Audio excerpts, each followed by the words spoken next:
હું તો ખાલી એટલું જ કહીશ, સત્ય ઈ સનાતન છે, સનાતન ઈ સત્ય છે, તો દિલથી કહીશ હર હર મહાદેવ. બાકી સાહેબ વાત કરશે. જય હિન્દ. એ તો સમય બતાવશે. સુરેશભાઈ શું કહેતા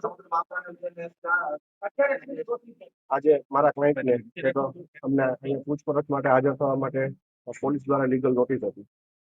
પોલીસને એમની તપાસમાં સંપૂર્ણ સહકાર આપવા માટે અમે પ્રતિબદ્ધ છીએ.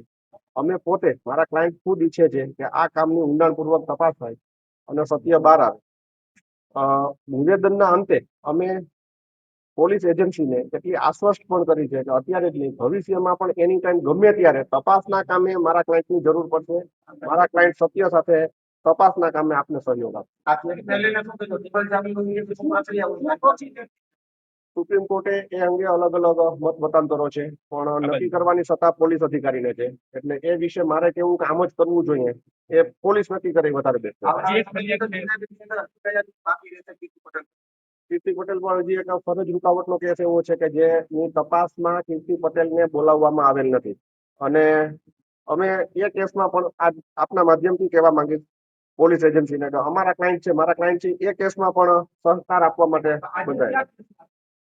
આજે જે સંતોએ જે ફરિયાદ કરેલી છે, જે ધાર્મિક ભાવનાઓ આહત થઈ છે, એ બાબતે આજ બોલાવેલા હતા.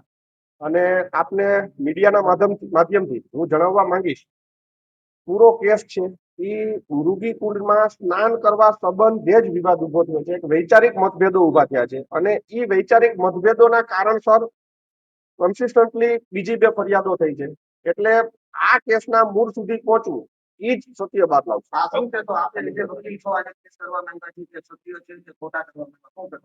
મારા ક્લાયન્ટ નિર્દોષ છે અને મારા ક્લાયન્ટ નિર્દોષ છે એ સંબંધે અમે અમારો પક્ષ છે એ નામદાર કોર્ટ સમક્ષ, નામદાર પોલીસ સમક્ષ સારી રીતે મૂકશું.